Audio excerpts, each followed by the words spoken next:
Okay, in the following tutorial I want to show you a little bit about Xnview.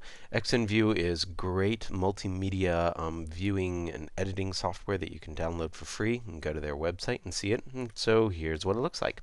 So these are some pictures from a video shoot that we did a long time ago. We can actually go into different folders and see what's there. So lots of easy ways to view your files. And what I find that's so great about Xnview is that it's a very efficient browser for images. I'm quickly going through all these images.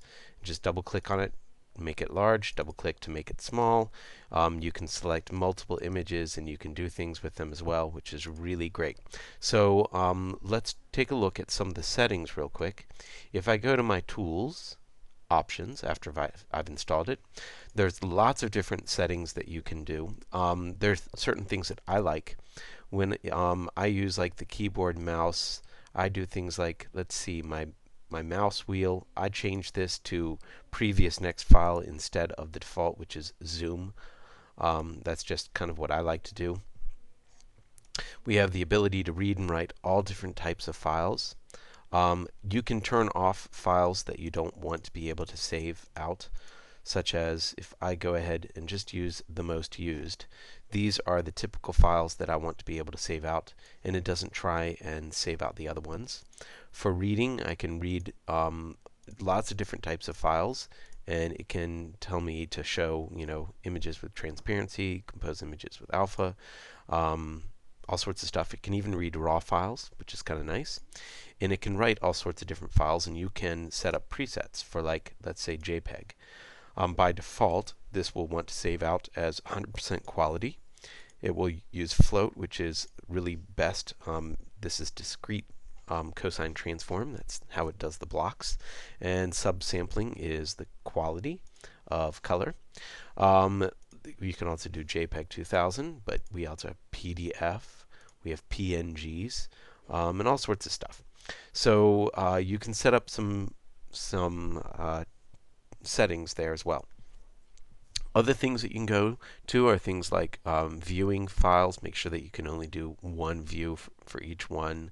If you want to hide the scroll bar or high quality zoom, you can change some other things in here. A lot of these you just have to get used to. When it comes to full screen, I often don't show the information, so it's just basically the way it is.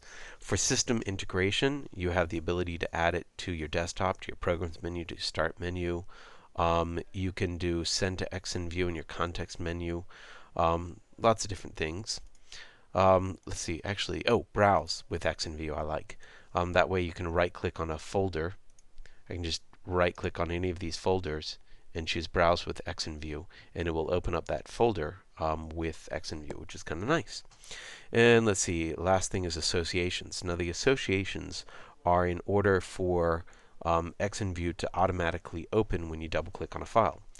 By default, when you install something like Photoshop, it's associated with Photoshop, like your JPEG file is, and I usually associate them with Xnview because Xnview loads much faster than Photoshop, and usually I just need to see what the images look like versus I need to edit them.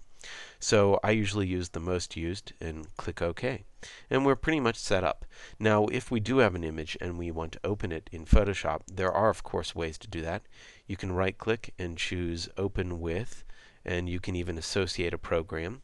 So you can add a program and make it open with whatever program that you want. You can also do this when you're on full screen mode, and you can choose Open With, and you can see that same list is there. So it's very easy to open it. You can also click and drag your thumbnails into something like Photoshop and open it. So that's just the basics of using it.